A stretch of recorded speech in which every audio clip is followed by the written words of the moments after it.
Hi, this is Jim Cranston from 7 Every Minute and 7everyminute.com, the podcast and website by, for, and about baby boomers. Thanks for joining me tonight for a little talk on mindfulness and manifestation. So let's get started. And I want to apologize. It turns out that Facebook changed their pages. They now have what's called the NPE, or the New Page Experience. And it certainly is a new experience because they broke a lot of things with third-party software.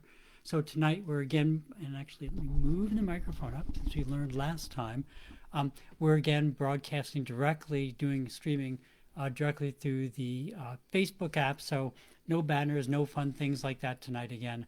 But we're going to see if we can get it fixed during the upcoming week. I did find some tips talking about that, and we'll try some more. But like I said, the theme for tonight is mindfulness and manifestation.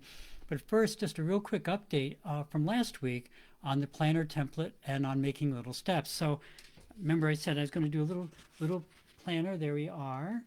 And so you can look at this and say it's not really a Canva design or anything. It's a bunch of scribbles on a piece of paper. But the reality is they're thoughtful scribbles. In reality, that's something that I can hand off to somebody. And at some point, we'll talk a lot about delegation and the cost of handing something off to somebody.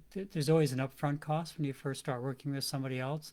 But of course, then that's paid back over time repeatedly because now you know how to work together and things go better. So actually taking the little step of making the template, looking into who's available for to do Canva work for me. And I have somebody on staff already, but I've already pretty much successfully overloaded her with a lot of other things as well. And so these are all little steps that all lead to a bigger result and for a long-term goal. And so I just wanted to talk about that a little bit to talk about how even though last week it really was filled with a lot of challenges, but I had made a list of priorities and followed through on them. And by the end of the week, most of them were checked off. Some of them were bigger, some of them were little. But even in the face of this kind of what could easily be a complete overload situation, a lot of progress was made, and many of the little projects were still moved forward and moved the big project forward. So just a little encouragement. What we talked about last week, that a lot of little things really do add up to a big thing if they're kind of planned in advance and they're all steps towards your goal. But back to the real topic at hand on mindfulness and manifestation. I've mentioned this book before. Let me see if we can get it right. Peace is Every Step by, where's pronunciation? Thich Nhat Hanh. He's a Vietnamese monk. He passed away recently. And I've been reading through it on and off for quite a period of time. And, is it a great book? Is it a horrible book? Who knows? Who cares? What does that really matter? That's just kind of descriptions used by other people. They're often just opinions or they're just groupthink. What really matters, I would suggest, what matters a lot more is does the book, bring something positive into your life? And for me, it does, because it simplifies some pretty complex concepts into very simple and attainable steps and actions that help me when the outside world is working hard to kind of overwhelm me with all these needless details. Right? Mindfulness can be described as kind of dwelling or being aware of the present moment. And how often have you eaten lunch at your desk or done some chore while you're on the phone, only to realize that you kind of missed the pleasure of eating or the satisfaction of finishing that pesky chore? Mindfulness is simply staying aware of the little things that you can see they're all really part of the big thing, which of course we call life. And I find that by being mindful, I can take often a hyper-focused mind and kind of back it away from the current problem. And that allows me to see a bigger picture. And that often yields more elegant solutions to the problem at hand. So that's nice, but what does that have to do with manifestation? And what is manifestation, right?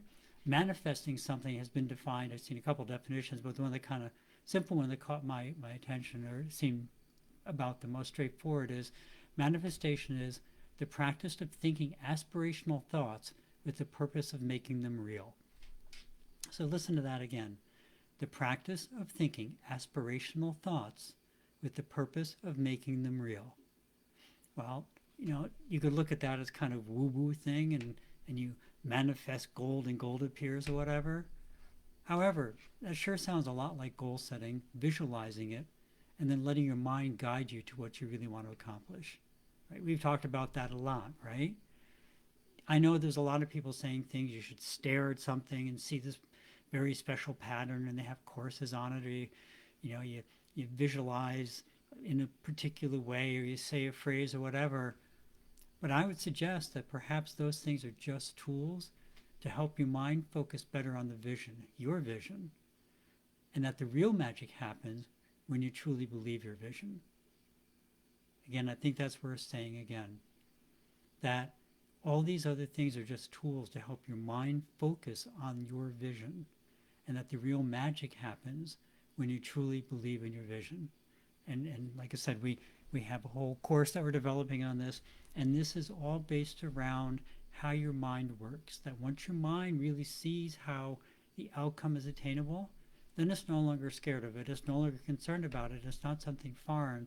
It knows now that it can figure out the steps to get you to where you want to be. Because once you truly believe your vision, you and your mind will always tend to make things happen in very specific ways that will lead you to what you want to attain. You'll decide to go to that event where you're more likely to meet other people aligned with your beliefs and your goals. Or you'll make financial decisions that support your real goals instead of the goals of some random advertiser or a sales clerk. Really, you'll be giving your mind permission and the power to guide you to live your life in a way that is consistent with your beliefs. And as we say every week, remember to live the life that you dreamed of, because that is the path to true contentment. I say that because it's really true. If you're living towards your dream, then setbacks are more likely to be just that, setbacks, and not total defeats. Because your mind will learn from the challenges in those setbacks, and it will get better at guiding you around them, and life will generally become more pleasant. So now we can see how mindfulness helps us to really clear our thoughts, so we can really develop inner peace and focus. And that leads right into manifestation, which is envisioning a future consistent with our beliefs and goals, which will tend to lead us to a more satisfying life overall. Right? Kind of like peanut butter and jelly, right? Some concepts and some things are just made to work well together. And mindfulness and manifestation just work hand in hand to move us towards happiness and peace. So that's it for the evening. Thanks for stopping by. Stay healthy, care for others, but remember to care for yourself so you can always be at your very best. And of course, remember ukr7.com, the site that we have up, that has links to places you can donate to support the people of Ukraine. Remember, the war is still going on. It's still it's beyond bad. I know it's mostly out of the news, depending upon the news that you listen to. Trust me, there's still a lot going on. There's still a tremendous amount of suffering. At this point, like I said last week, it's just a war of attrition. If you're able and you're interested, the page of donation links is still up at ukr7.com. Remember, one of the best ways to care for yourself is to care for others. So, as always, be true to yourself. Live your life aligned with your true goals and feelings. Thank you for stopping by. If you found something interesting or useful, please pass it along. And if not, please drop me a comment as to what you'd like to hear. Please hit the like button if you enjoyed what we covered. And as always, have a great week. Thanks for visiting. And, of course, remember to live the life that you dreamed of, because that's the path to true contentment. Love and encouragement to everyone, and see you next week on 7 Every Minute and 7everyminute.com. Thank you.